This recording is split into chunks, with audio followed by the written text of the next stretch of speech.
Isn't it about time we got serious about what we're willing to believe concerning God, heaven and hell, and the meaning of life?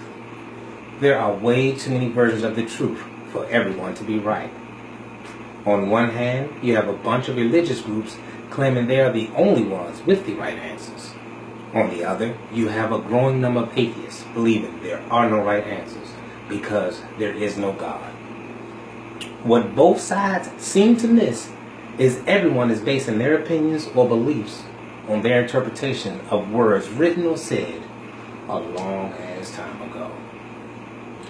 And I don't mean any harm, but it makes absolutely no sense for people living today in what is supposed to be the age of information to be stuck interpreting the words of people who believe the world was flat and the center of our universe in order to understand any subject that was supposed to be beyond their comprehension. At what point do we turn away from the lexicons of dead languages and turn towards math and science? At what point do we recognize that if someone in the past got it completely right, there wouldn't be so many getting it wrong afterwards? When will we realize or even consider what was beyond the comprehension of those living centuries ago may be within our intellectual range today? The ancient people believed in God based on faith. So that must be the right way for you, huh? Faith is an open admission that you not only don't know something, but you can't possibly know it. Any appeal to faith admits whatever you're asked to believe will contradict the things you know to be true. Now, for people who knew so little about their world, maybe the concept of faith made more sense. People who know less would and should be more inclined to admit their ignorance rather than dispute what they really don't understand. Confidence in knowledge and sincerity in belief would be more effective than logical conclusions in proving a point when there is no concrete proof. It's no wonder that the atheist population increases as we learn more about our universe. I mean, there can be no empirical evidence for God, and the conclusions within religion have been illogical, irrational, and downright contradictory. That was then. This is now. Now we have the ability to do things that people back then would have called magic or witchcraft. Things as simple as take a picture or videotape someone. Medical procedures like open heart surgery or transplanting organs. Building mechanized forms of transportation like cars or airplanes. Digging deeper into reality by splitting the atom or mapping genes. Traveling farther into outer space or witnessing the expanse of our universe through telescopes. None of these things were even ideas when the ancient scriptures were pioneered. That is not to say we have developed into some all-knowing beings or anything like that. We still have a lot of room for growth, discovery, and enlightenment. That isn't done through faith, though. Any form of learning must have a criteria for distinguishing what is true from the multiple conclusions that could be drawn from whatever we witness. And since contradictions don't exist in reality, only in the minds of delusional people, anything worthy of being believed should at least be consistent and non-contradictory within itself. It should also be consistent and non-contradictory with anything else accepted as true. Not to be rude and state the obvious, but I haven't heard of any ideology requiring faith that can take that miniature truth test and pass. Even the idea of faith itself fails this test. The faithful believe it's our intellect that separates us from the other animals. That intellect is supposed to be a gift from God, right? Some would say that's a part of God within us. Then why should we have to ignore, suspend, or go against it in order to believe in God? It makes no sense. I'll go a step further. Without the ability to use even this mini truth test, How can you distinguish the real from the make-believe, the liars from the legitimate, the actual words of your chosen prophet from any forgeries by phony followers? The answer is you can't. And whatever words you try to use to defend faith against such a question will amount to you hoping your wants and wishes happen to match what is real. And since that's how you feel, why bother reading any of the scriptures at all? Surely, if your spirit is so inclined to God that you can use that alone to determine the truth from falsehood, then it should just be able to lead you straight to God from within.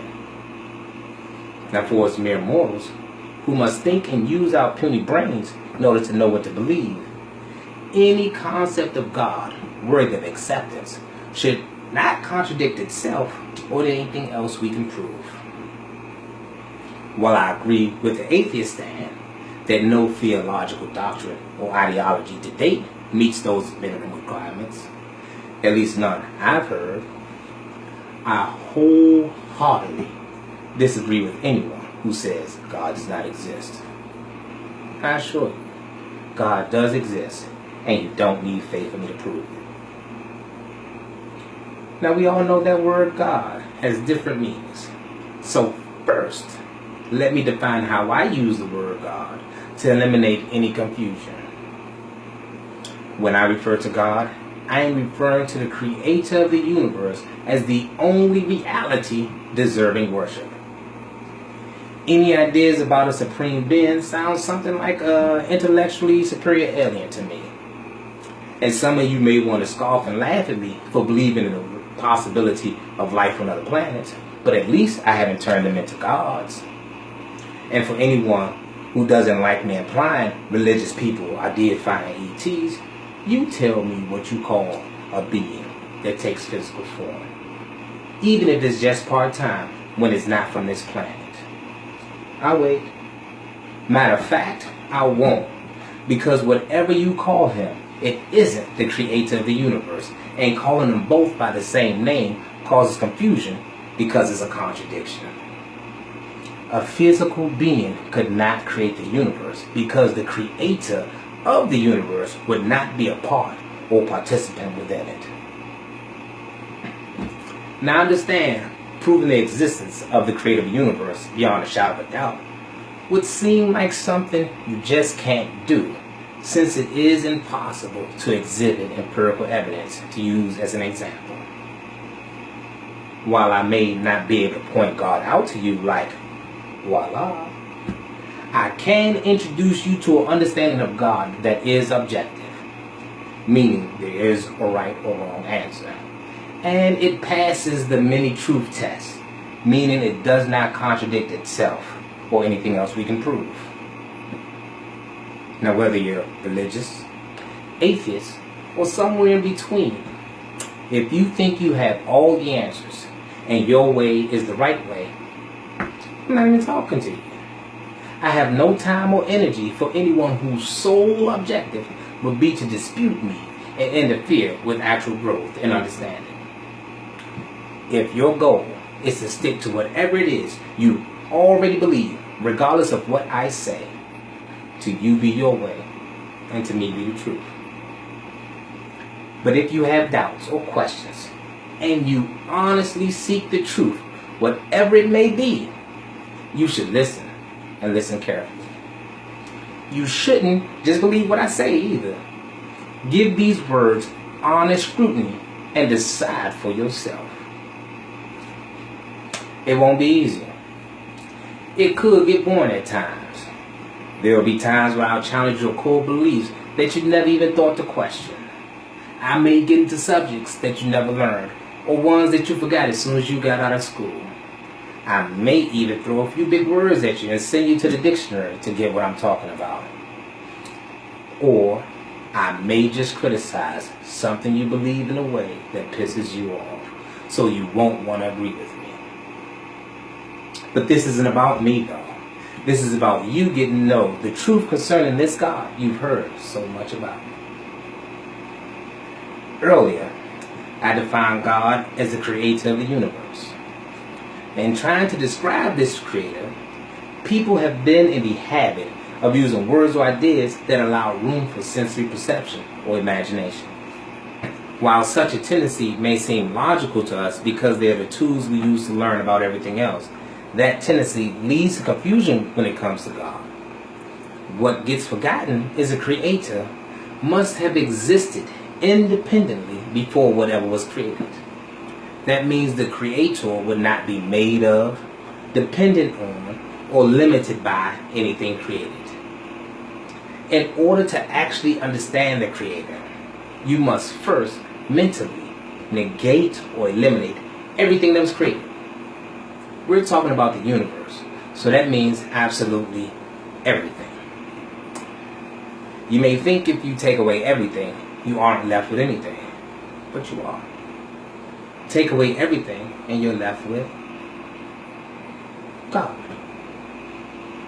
It would surprise me if you didn't finish my statement with another word in mind.